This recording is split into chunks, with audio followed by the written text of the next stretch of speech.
nga ba mag-unlink ng bank account sa Shopee Pay. Yan.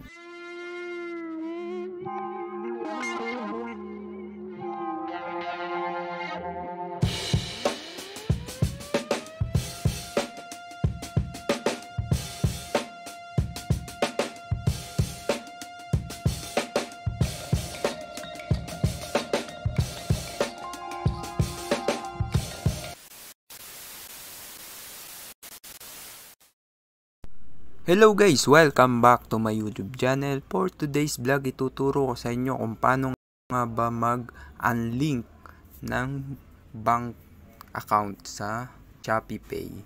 Yan. Punta kayo guys dito sa Shopee. Then click nyo yung Shopee Pay. Yan, sa may taas. Yan.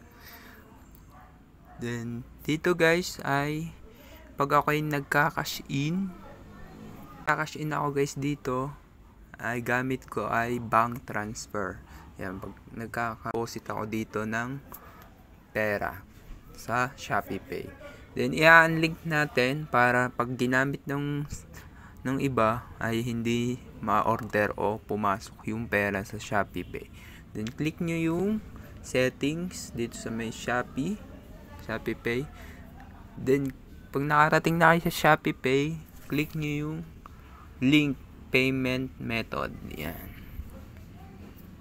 Dito guys, naka-link yung Union Bank mo. Yan. Then, halimbawa nag-cash in kayo, nilagyan nyo yung Shopee Pay, automatic na mag-cash in yun guys. Magta-top up. Automatic na yun. Hindi na yung magte-text pa yun sa inyong Union. Pero, hindi madali na silang makapag-cash in dun sa o makapag-top up sa Shopee Pay.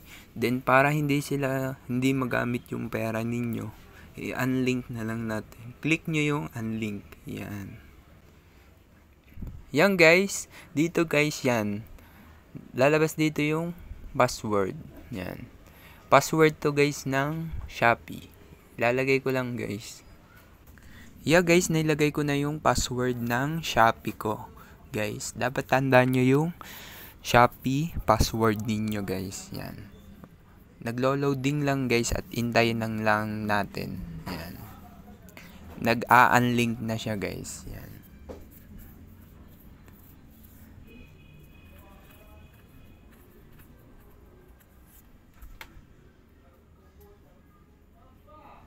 Yung guys, nakalagay unlink successfully. Your Union Bank account link has been removed. Yan. Then magte-text yun sa inyong cellphone number na naka-remove na doon yung inyong payment method o bank transfer, bank account. Yan. Ganun lang guys kadali. Sana may natutunan kayo. Huwag nyo kalimutang mag-subscribe, like, and share.